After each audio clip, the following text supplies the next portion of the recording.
home buyers are now treating buying a house like they're on a Tinder app. You can find a bit of everything on Tinder, but one little swipe.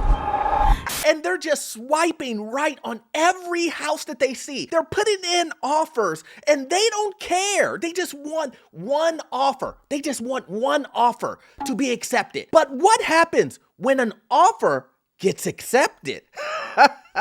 You know, that's what we're gonna talk about today. And this is a real thing, guys. But before we jump into it, my name is Orlando and welcome to the channel, guys. Make sure you hit that like and subscribe button. It really does help out the channel. Check in the description. I have a real estate investing for beginners course, a YouTube course. Guys, let's jump into this. Like I said before, individuals, home buyers are now putting in offers and they don't care. They just want an offer to get accepted. They don't care if they're overpaying. They just want to get into this eBay auction mindset where they have to win. What the hell is wrong with you people? But what happens when you finally, after multiple offers and going to look at plenty of houses, what happens when one of those offers gets accepted? We're gonna jump into that. Here it says, my offer was accepted. Now I'm miserable. What could make this individual be miserable after putting in multiple offers and only hoping that one of them gets accepted because he's so entrenched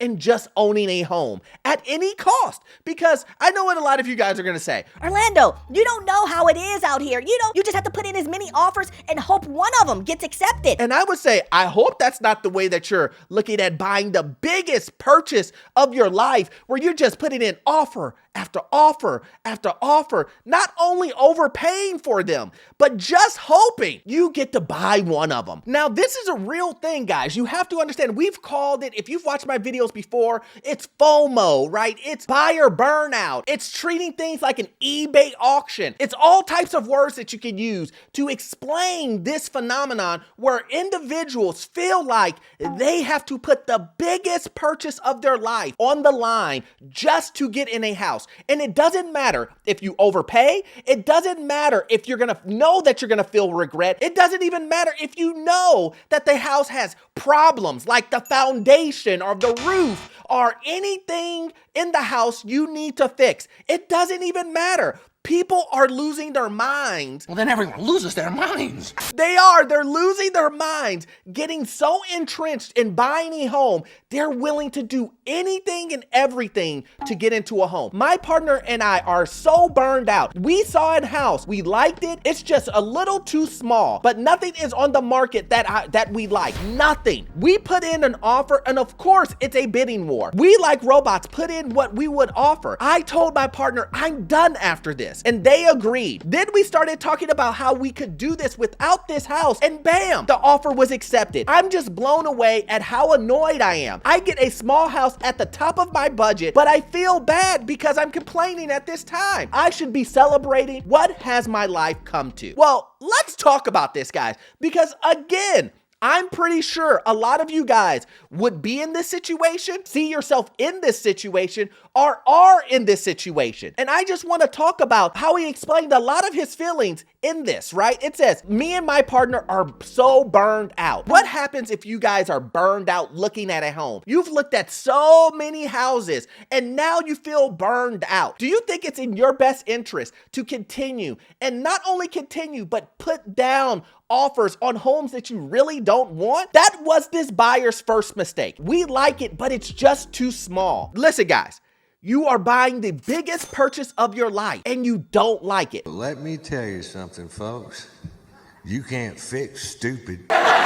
Now, here's the things that I know a lot of you guys are saying. You guys are saying, Orlando, you're not gonna get everything that you want. You're not gonna get everything, single little thing that you want when you buy your home, when you buy your first home or your second home or your third home. and I understand that. But if you read this, it doesn't sound like something, you know what?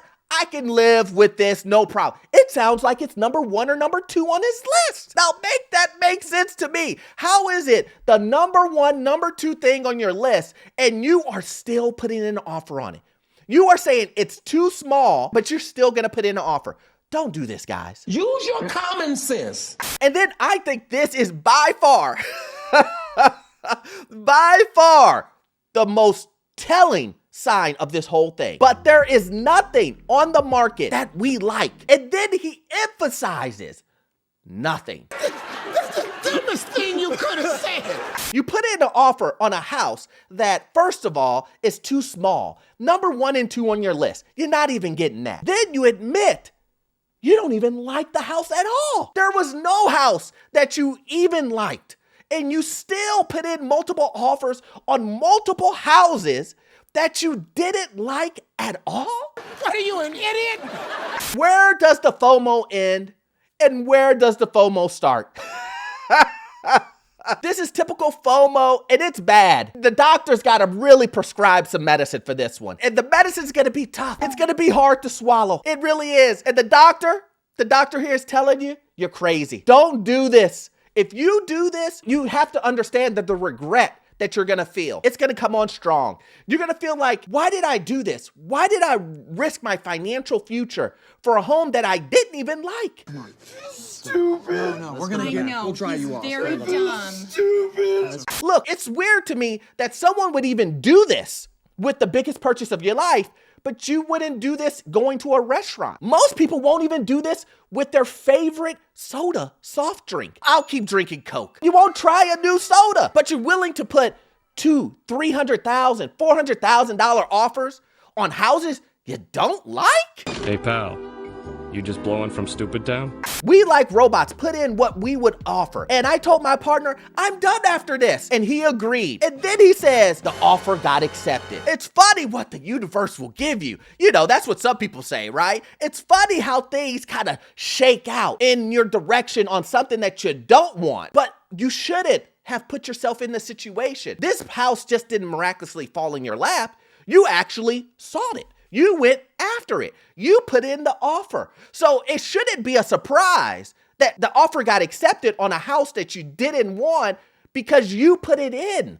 You're not very bright, are you? And then it goes on to say that he's annoyed, and we all get that. But let's talk about this, guys. This is a very important portion of this, is why does he feel this way? Why does he feel that he's regretful after he's put in an offer and he's getting exactly what he wants? It's because it's not optimal. When you are looking for a home, you should have these criteria of things that you want. And if there's nothing on the market that fulfills those criteria, then you shouldn't get it. You should be happy with the home that you're getting. Now, as we have spoken before, of course you won't get everything that you ask for, but you should have top 5 things that you want, right? Location and all this other stuff. And if none of those things you're getting and you're just buying a home just to buy a home and you know you're gonna regret it, yes, it shouldn't be a surprise. And now he's looking at this after the offers got accepted and he sees the regret that he will have. He can see the future and he's like, I'm gonna regret this. I'm gonna be totally unhappy. and once a person is able to see the regret before their eyes, before they sign on the dotted line, it becomes a contentious relationship of buying a home from that point on. And not only that, things are expensive, guys. Insurance is high. Property taxes are high. He's probably overpaying for the home as it stands. And then, as we all know, guys, you should know this, there's gonna be things that he wants to do. Moving costs, putting new flooring in, buying new appliances.